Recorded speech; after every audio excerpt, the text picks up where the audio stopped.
ମୁଁ କହିବା ପାଇଁ ଚାହୁଁନି ଯେତେବେଳେ ଫେରିବେ ଆପଣ ମାନେ ସମସ୍ତଙ୍କୁ ମା ପାଖକୁ ନିଶ୍ଚିତ ଛୁଆ ପାଖକୁ ମା ଫେରିବ ବୋଲି ଆଶା ଭରସା ଅଛି।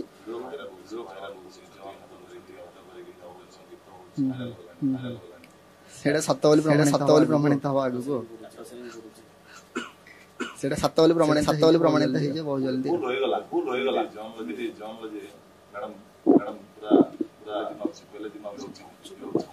କିଛି ଗୋଟେ ଷଡ଼ଯନ୍ତ୍ର ହେଇଥିବ ଆମ ଅଲଗା କରିବା ପାଇଁ ସବୁର ଅନ୍ତ ଘଟି। କିନ୍ତୁ ଯୋଉଠି ବଡ଼ ଭାଇ ଜଣେ ମୋର ବି ସମ୍ମାନ ଦେବାର ମୋର ଅଧିକାର ଅଛି।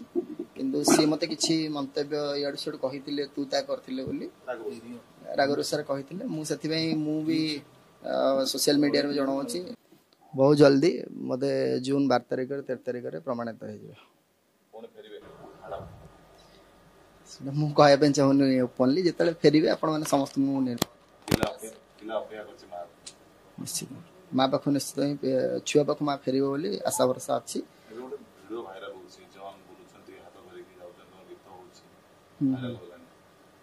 ସେଇଟା ସତ ବୋଲି ପ୍ରମାଣିତ ହବ ଆଗକୁ। ସେଇଟା ସତ ବୋଲି ପ୍ରମାଣିତ ହେଇଯିବ ବହୁତ ଜଲ୍ଦି।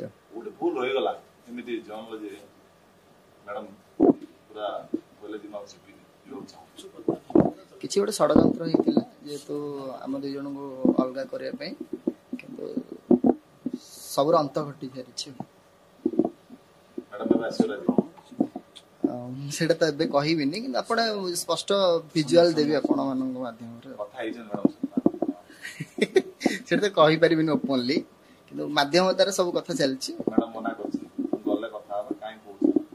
ନା ମତେ କିଛି କହିନାହାନ୍ତି। ଯାହା ମାଧ୍ୟମରେ ଆସିଛି କଥା ସିଏ ଚାହିଁଛନ୍ତି ଯେ ସିକ୍ରେଟଲି ରଖିବା। ଯେତେ ଆଉ ମାତ୍ର ତ 8 ଦିନର କଥା। 8 ଦିନ ପରେ 10 ଦିନ ବେଳକୁ ଆପଣ ଡିଟେଲ୍ସ ସବୁ ପାଇଯିବେ। ଚାହୁଁନି ଆଉ ସେ ନାଁ ଧରିବା ପାଇଁ। କାହିଁ ଅଯଥା ବହୁତ ସିଏ ହାରାସମେଣ୍ଟ ହେଇସାରିଲେଣି। ସମସ୍ତଙ୍କ ଆଗରେ ବି ସେ କହୁଛନ୍ତି ଯେ ମତେ ଆଉ କଷ୍ଟ ଦଉଛି ଜନ୍ ବୋଲି। ମୁଁ ଆଉ କଷ୍ଟ ଦେବା ପାଇଁ ଚାହୁଁନି। ଖାଲି ଏତିକି ତାଙ୍କୁ ଗୋଟେ ସୁନ୍ଦର ବାର୍ତ୍ତା ଦେବା ପାଇଁ ଚାହୁଁଛି। ଆପଣ ଜଣେ ମାଲିକ, ଯେମିତି ସମସ୍ତଙ୍କୁ ନେଇକି ସମାଜରେ ଚାଲିବାର ଅଛି, ସମସ୍ତଙ୍କୁ ନେଇ ଚାଲନ୍ତୁ। ଆଉ ଗର୍ବ ଅହଙ୍କାର ଏଇଟା କାହାର ରହିନାହିଁ କି ରହିବ ବି ନାହିଁ।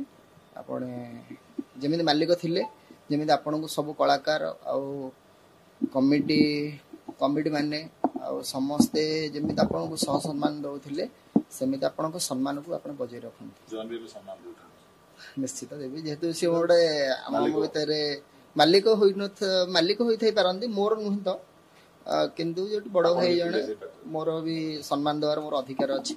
କିନ୍ତୁ ସିଏ ମତେ କିଛି ମନ୍ତବ୍ୟ ଇଆଡୁ ସିଆଡୁ କହିଥିଲେ, ତୁ ତା କରିଥିଲେ ବୋଲି ରାଗ ରୁଷାରେ କହିଥିଲେ। ମୁଁ ସେଥିପାଇଁ ମୁଁ ବି ସୋସିଆଲ ମିଡ଼ିଆରେ ବି ଜଣାଉଛି, ନାଣ୍ଡୁ ବାବୁ ଆପଣ ନିଜକୁ ଗୋଟେ ପ୍ରମାଣିତ କରନ୍ତୁ। ବହୁତ ଭଲ ମଣିଷ ଜଣେ। ଆଉ ଆପଣ 200-300 ପରିବାରକୁ ନେଇ ଚଳାଉଛନ୍ତି। ଆପଣଙ୍କଠୁ ବହୁତ ବଡ଼ କେହି ବି ନାହାନ୍ତି। ତ ସମାଜରେ ବଞ୍ଚିବା ପାଇଁ ହେଲେ ଆପଣ ସମସ୍ତଙ୍କର ଅଧିକାରକୁ ନେଇକି ବଞ୍ଚନ୍ତୁ।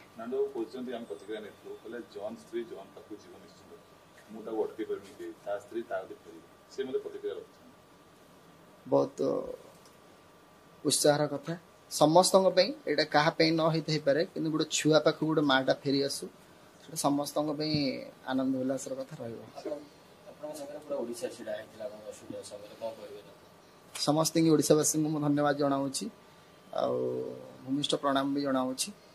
ଆଜି ସମସ୍ତେ ମୋ ପାଖରେ ଛିଡ଼ା ହେଇକି ସତଟା ସାମ୍ନାକୁ ଆସିପାରିଛି, ସେଇଟା ହେଉଛି ବଡ଼ କଥା। କିନ୍ତୁ କିଛି ଖରାପ ପ୍ରକୃତିର ଲୋକ ତାଙ୍କ ମାଇଣ୍ଡ କି ୱାଶ କରିଦେଇଥିଲେ, ଯେ ମିଥ୍ୟା କଥା ନେଇକି ପରିପ୍ରକାଶ କରିଥିଲେ, ଯାଇକି କୋର୍ଟର ଦ୍ୱାରସ୍ଥ ହେଇଥିଲେ, କିନ୍ତୁ ସଫଳତା ହେଇପାରିଲେନି। ଆମେ ସଫଳତା ହେଇପାରିଛୁ। ହଁ, ଯେହେତୁ କାଲି ମୋ ପାଖକୁ ଖବର ଆସିଲା, ମତେ କହିଲେ ସିଏ ଜନ୍କୁ ଟିକେ କୁହ ଆଉ କଣ୍ଟ୍ରୋଭର୍ସିଆଲ ନ କରିବ।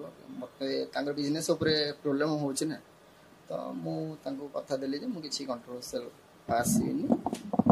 ସିଏ ବି ତାଙ୍କର ସର୍ତ୍ତ ମାନିଛନ୍ତି ଯେ ମୁଁ ସୋନାଲି କି ଫେରେଇ ଦେଉଛି।